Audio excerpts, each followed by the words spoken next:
5টা ছেলে সন্তান চাকরি করে, আর একজনে ব্যবসা করে, একজনে কৃষি কাজ করে, একজনে বিদেশ করে। যেই ছেলেটা কৃষি কাজ করে সে মাসে 5,000 টাকা কামাই করে হাতে থাকে, আর যে চাকরি করে তার 50,000 টাকার ভাইজান। তুমি কৃষিওয়ালা ছোট ভাইরে হিংসার নজরে দেখিও না, গালিও দিও না, তুচ্ছ মনে করবা না। কারণ এক জায়গায় তুমি দুর্বল, ওই ছোট বান্দা, ওই কৃষি কাজ করেওয়ালা দুর্বল ব্যক্তি। তুমি যতই বড় হও, তনুজনার বাবা কিন্তু একজন।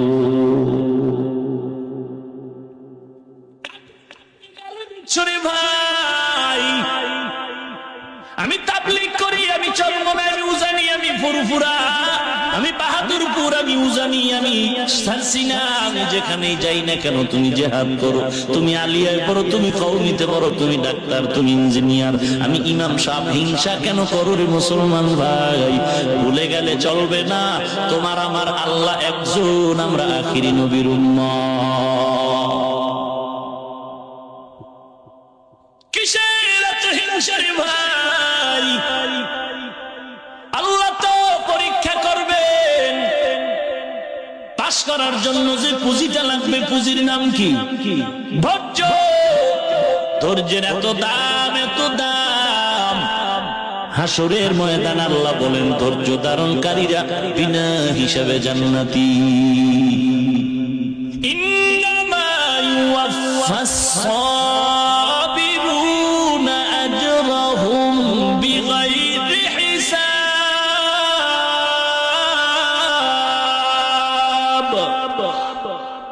আল্লাহ বলবেন ও ধৈর্য ধারণকারী, বিনা হিসাবে জান্নাতে যা। ইয়া আইয়ুহাল্লাযীনা আমানুসবিরু ওয়া সাবিরু ওয়া রাবিতু ওয়াত্তাকুল্লাহ। ধৈর্য ধারণ করো, ধৈর্যের উপরে মজবুত থাকো, আল্লাহরে ভয় কর, চিরস্থায়ী সফলতা অর্জন হয়ে যাবে। ইয়া আইয়ুহাল্লাযীনা আমানুস্তাঈনু বিস-সাবরি ওয়াস-সালাহ ইন্নাল্লাহা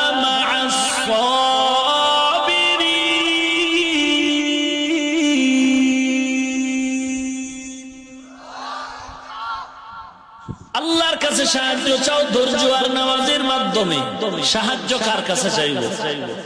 এখানে যারা আছেন বলেন আমার নবীর থেকে দামি বরফির আব্দুল কাদের জিলানী, খাজা মঈনুদ্দিন, চরমনাই, উজানি, শাহজালাল, শাহপরান, শাহ মখদুম, দেওয়ানবাগ, রাজারবাগ, কুতুববাগ, মাইজভান্ডার, সুরেশ্বর, চন্দ্রপাড়া, আগ্রসী, এনায়েতপুরী, আল্লাহর নবীর মতো দামি কেউ নাই।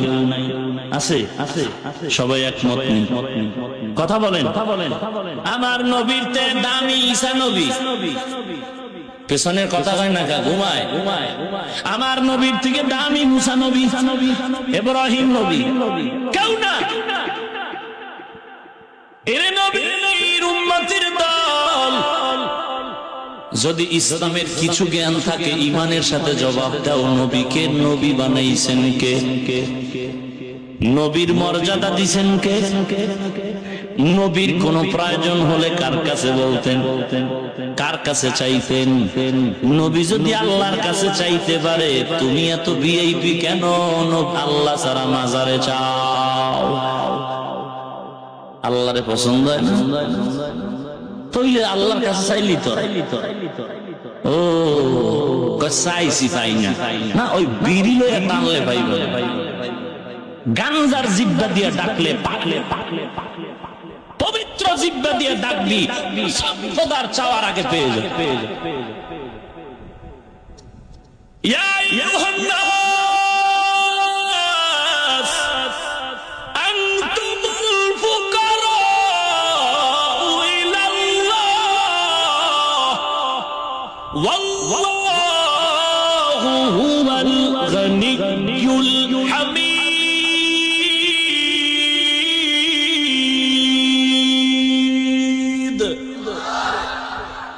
আল্লাহ বলেন সব ফকির দল, ধনী আমি আল্লাহ। সবাই ফকির না? চিন্তা করছেন পীর সাহেবের কাছে যায় ধনী হইতে, অথচ পীর সাহেব বিল্ডিং বানাইছে মুরিদের দেখাইয়া।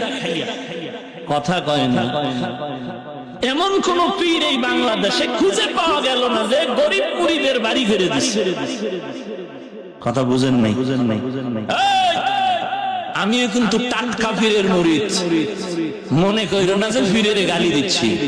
আমিও পীরের মুরিদ, শুধু মুরিদ না, দায়িত্বহীন ভাষায় আজকে ঘোষণা করছি আমরা খাঁটি আল্লাহওয়ালা, রাসূলের আদর্শের উম্মত, তাহাজ্জুদওয়ালা মুত্তাকি, খাঁটি মুরিদ। আর এই সমস্ত পীরের বিরুদ্ধে যারা কথা বলবে, খোদার কসম এরা ভণ্ড।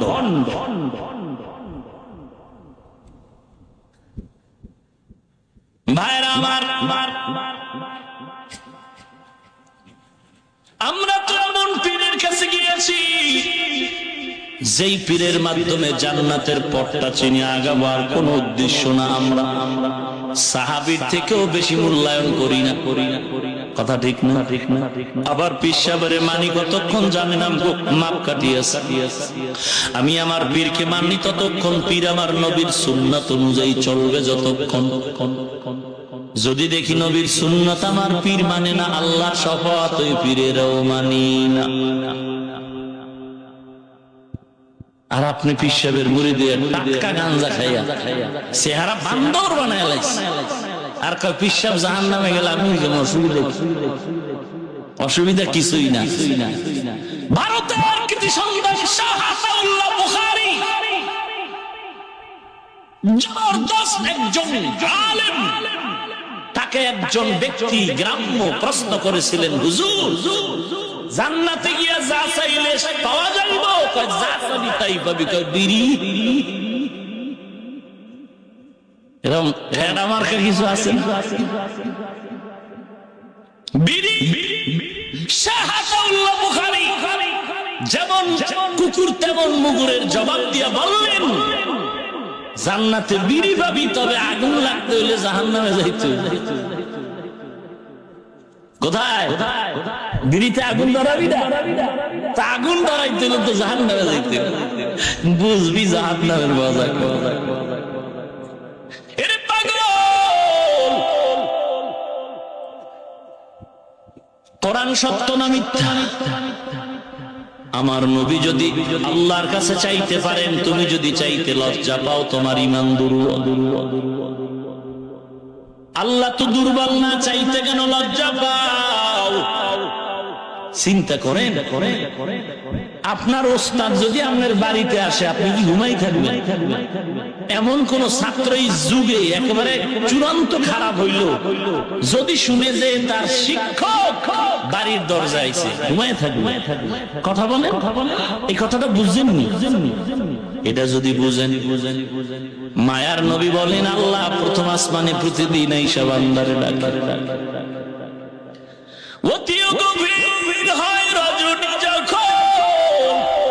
নীরবে প্রভুর নাম জপিও তখন, প্রভুর করুণা যদি পাইবারে চাও, প্রভুর করুণা যদি পাইবারে চাও, গভীর রাতে উঠে প্রভুর গুণগান গাও।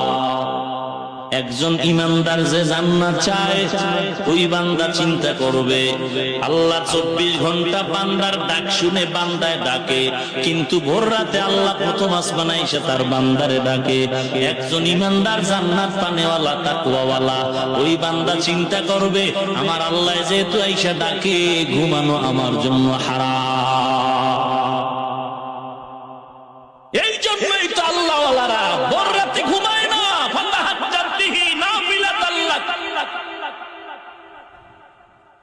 অথচ বক্তা সাহেব বয়ান করে নফল টফলের দরকার নাই, আমল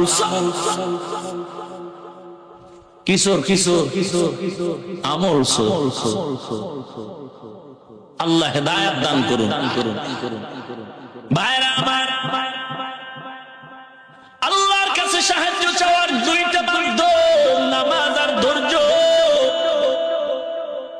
আল্লাহ বলেন বারবার ধৈর্যের দোয়া কর, রব্বানা আফরিগ আলাইনা সাবরান ওয়া সাব্বিত আকদামানা ওয়ানসুরনা আলাল কওমিল কাফিরিন। বারবার ধৈর্যের বয়ান, বারবার ধৈর্যের বয়ান।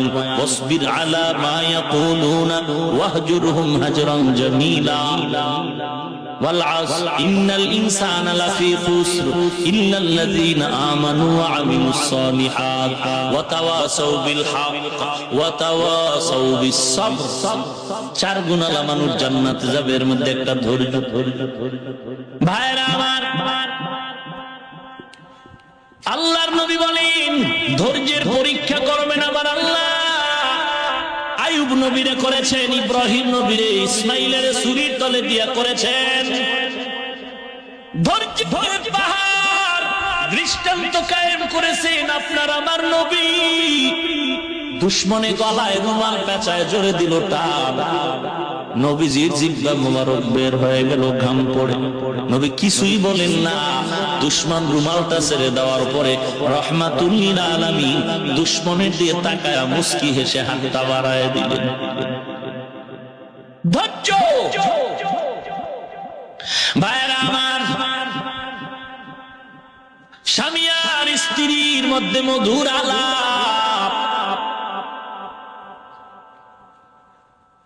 স্ত্রী বলে, ও স্বামী আমার, তুমি আমাকে ভালোবাসুনি? বলে অবশ্যই। বলে কেমন? বলে কেমন তেমন বুঝি না, তুমি আমার। তুমি বলে আমি তোমার কেমন